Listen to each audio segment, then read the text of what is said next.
Hey guys, welcome to D3 Prospecting, where we don't always find the biggest gold, but we sure do have fun doing it. I hope you'll stick around. You know guys, sometimes the treasure isn't what you find in the creek, but who you find in the creek. So get out there and have some fun. So guys, this was one of the big highlights of my Dahlonega trip.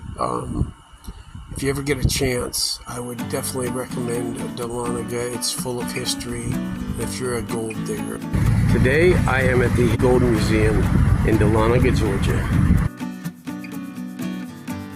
Okay, fellas, we got a real gold miner here and his wife. You going to introduce yourself? Dahlonega, Georgia. Scottish troops about 2 years cleared the nation. They went from Kentucky to Alabama. So it's a pretty fair chunk of land. 95 was found. That's not so little. Yeah, 2-pounder, 167,290. Widowed women were allowed to enter the drawing. Veterans got 2 draws. And virtually any angle from anywhere in the world could put in some 35,000 miles. I'd like to send out a personal thank you to John R. Prospecting and Aaron at Aqueduct. Named claims. Up there on the Fisher early moonshine runners were NASCAR drivers of the day or vice versa. When the miners came back, they saw like mining systems. In the early days, it was gravity fed.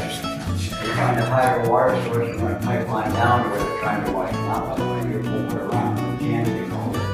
They ran down up to 14 miles, and that's a lot of water pressure. Ending up at about 1.5 inches. Speaking of gold, I have about $4 million worth right over here. This is the moon.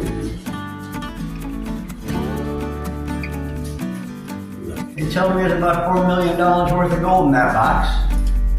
Most of the value being the numismatic value, the coin value. Recently at Dahlonega, they were a little over $500,000 for one coin. These coins should not exist. In 1933, the federal government recalled all the gold and coin bullion to be melted. The old gold coin to be melted into bullion for President Roosevelt's New Deal. These 3 little round vials on the top left, the light flour and the small nuggets, that's the kind of gold on a commodity basis that was there at Walmart. Some of the more unscrupulous bartenders and merchants had a little stone in their pockets, squeeze it real hard while they're talking to you. Drop the stone, then take their pinch. There were little dents in their finger where that stone was, and the pinch would get a little large. Sometimes the tip of the blade was used for a measurement. Are you familiar with cornrow braided hair? Cornrows? Mm-hmm. On the day the southern plantation owners would send their slaves here to dig a bunch of corn or wheat or tobacco in the ground. There's nothing to do but watch it grow, so they'd send the slaves here to dig. They'd buy nuggets of these, and they'd weave those nuggets into little braids or steal them. They couldn't own anything, so they couldn't buy anything.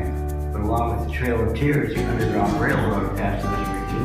You can use that liberated gold weight maker. We printed about $6 million worth of the 23 years of operation between 1838 and 1861.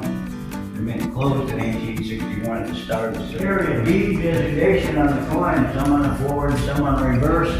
The D means Dahlonega until 1861. The Denver Mint picked up the D designation in 1906. We've been closed for several years. Denver minted silver and gold. We only minted gold. $1, $2.5, $3, $5 coins. The only place they make gold coins now is, I believe, West Point, New York. I'll tell you in the movie that this building is made from locally harvested material, the clay for the bricks and the sand for the mortar. They actually had bricks removed from the building and sent to an assayer's office. They crushed it to the assayer's stuff to stay away from holding their bricks. Ever come in here and look at the bricks on that side? You might see little shiny speckly things here and there in the brick. But this material came from the Cane Creek area, still a known playground for amateur recreational cannons. Instead of a hydraulic monitor, water cannon, big hose. Ran either by gravity or by pump. But what they're looking for is a mother lode. Where they use them in can, cutting the material down with palm when they lost. Once they found it, they went into the crush that rock down to beach grade, beach sand grade. Unfortunately, a word from our sponsor. And young Benjamin Parks was walking woods looking for deer. As he wandered, his bushful looking crowd one whose deep yellow color made it stand out on the forest. This, it's been said, first discovery of gold in Georgia. By 1829, the first major gold rush in the United States was in the early days. Gold literally lay on top of the ground. Although big nuggets were few and far between, gold filled the streams and stream beds throughout the area. Miners made their living with nothing more than a shovel and Goldpanning. In 1830, the state of Georgia claimed as its own what long had been Cherokee territory. In 1832, the state was surveying the stolen Cherokee lands, dividing them into lots, and distributing them through a lottery system.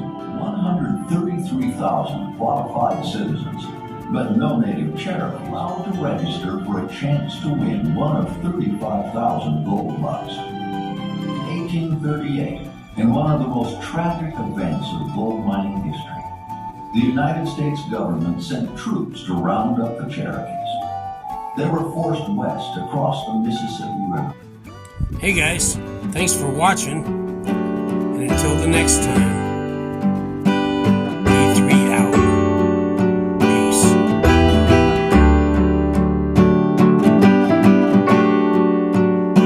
Hey guys, never forget, a bad day in the creek beats a good day on the